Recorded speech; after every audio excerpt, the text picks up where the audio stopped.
Assalamualaikum warahmatullahi wabarakatuh.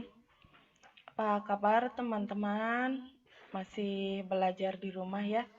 Semoga semuanya sehat dan dalam keadaan bersabar karena kita masih belajar secara daring. Selanjutnya hari ini kita akan belajar dengan tema muamalah.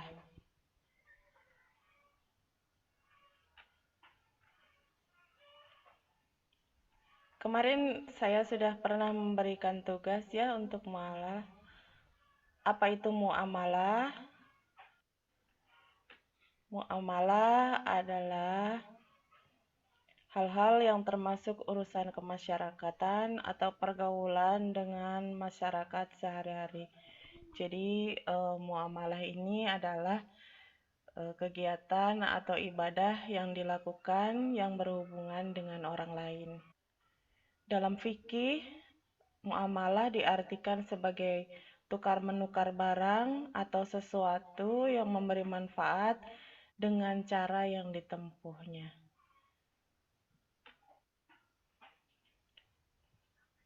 Macam-macam muamalah yaitu yang pertama yang akan kita bahas hari ini hanya satu ya, yaitu tentang jual beli. Apa itu jual beli? Tentu kita sudah sering melakukan jual beli ini.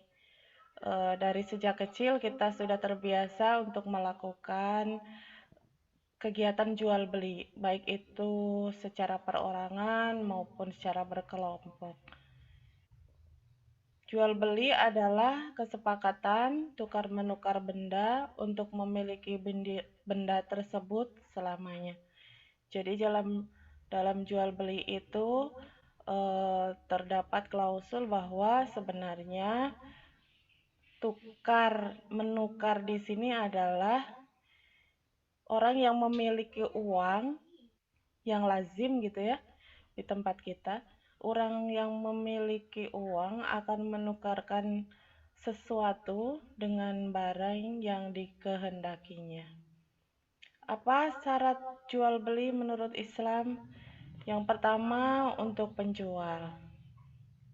Penjual harus balik. Balik itu dalam Islam adalah mengetahui apa yang baik dan apa yang buruk. Kalau kita di kampung biasanya dikenal dengan sudah disunat gitu ya.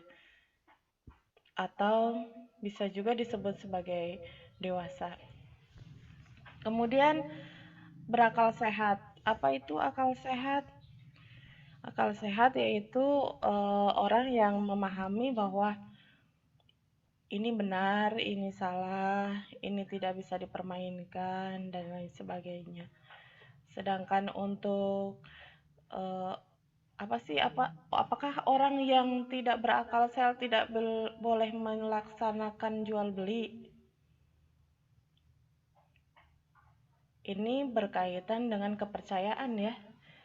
Kepercayaan artinya orang yang memiliki barang akan memberikan barangnya atau menukarkan uangnya terhadap orang yang memiliki akal yang sehat. Kalau orang tersebut bisa membawa uang sesuai dengan yang dibutuhkan, pasti saja akan terjadi adanya jual beli. Kemudian atas kehendak sendiri. Atas kehendak sendiri, bagaimana Bu kalau disuruh sama orang tua, sama ibu misalnya atau sama nenek, tolong dibelikan apa? Tapi asal kita mau melaksanakannya, maka syarat jual beli dari penjual ini diperbolehkan. Yang kedua adalah uang dan barang. Uang dan barang ini mutlak adanya dan harus sesuai gitu ya. Yang pertama halal. Bagaimana Bu kalau kita tidak tahu bahwa uangnya halal? Ya kalau tidak tahu tidak apa-apa ya. Tapi kalau kita sudah tahu itu tidak halal, jangan dipergunakan. Selanjutnya suci. Jadi barang yang diperjualbelikan itu suci. Bagaimana kalau kita tidak tahu bahwa barang yang diperjualbelikan itu tidak suci? Sudah ada ketentuannya ya, barang-barang apa saja yang eh, suci dan halal. Selanjutnya bermanfaat. Bermanfaat di sini adalah tentu saja kita akan membeli barang-barang yang kita butuhkan dan tentu ada manfaatnya karena tentu kalau tidak ada manfaatnya untuk kita, untuk apa kita beli? Tapi sekarang banyak sekali ya barang-barang yang tidak bermanfaat tapi diperjualbelikan. Apa itu misalnya? Barang-barang yang tidak sesuai dengan kebutuhan kita. Beli pesawat terbang, tapi belum ada lapangan terbangnya. Di mana mau parkirnya gitu ya. Kemudian barang dapat diserah terimakan. Nah, sekarang ini banyak sekali jual beli secara online. Bagaimana Bu? Kan barang dan uang tidak langsung dapat diserah terimakan. Apabila penjual dan pembeli keduanya telah sepakat, kalau kita melihat harga sekian, kita tertarik, lalu kita oke, kita membeli, kemudian kita mengirimkan uang, kemudian penjual mengirimkan barang, maka itu disebut sebagai kesepakatan dari penjual dan pembeli, dan itu sah. Nah, ini adalah jual beli konvensional atau jual beli yang selama ini kita laksanakan di warung, di pasar, di tempat-tempat terbuka.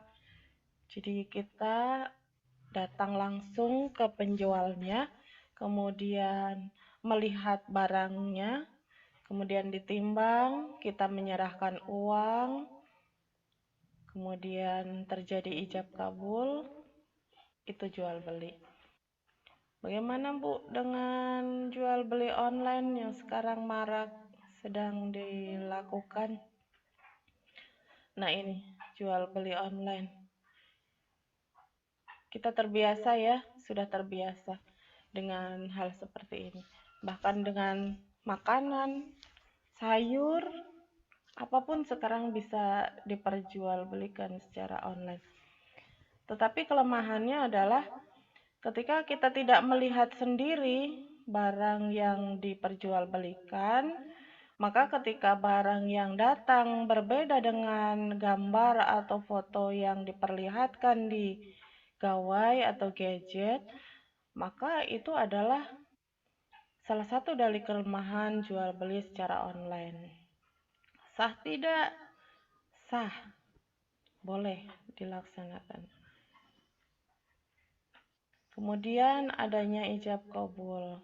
Ijab kabul kalau jual beli itu dilaksanakan secara konvensional atau tidak online, maka ketika penjual menyatakan saya jual barang ini dengan harga sekian, lalu pembeli menyambut dengan saya beli barang ini, lalu menyerahkan uang, maka itu adalah ijab kabulnya. Bagaimana dengan jual beli di online? Biasanya bagaimana kita? Kita lihat dulu harga di gambar tersebut. Ketika kita sudah tertarik, kemudian deal mau membeli, kita klik. Berarti dengan mengeklik gambar tersebut, kemudian mengirimkan uang ke rekening yang akan kita beli, berarti ijab kabul dilaksanakan. Boleh tidak Bu? Boleh. Nah, demikian tadi teman-teman pelajaran kita hari ini tentang muamalah. Mudah-mudahan apa yang sudah kita pelajari akan ada manfaatnya. Tetap semangat untuk belajar teman-teman ya. Sebentar lagi kita akan PTS, dan untuk kelas 12 mungkin akan segera ujian ya. Selalu sehat, selalu semangat, selalu istiqomah untuk menjalankan ibadah belajar. Terima kasih. Assalamualaikum warahmatullahi wabarakatuh.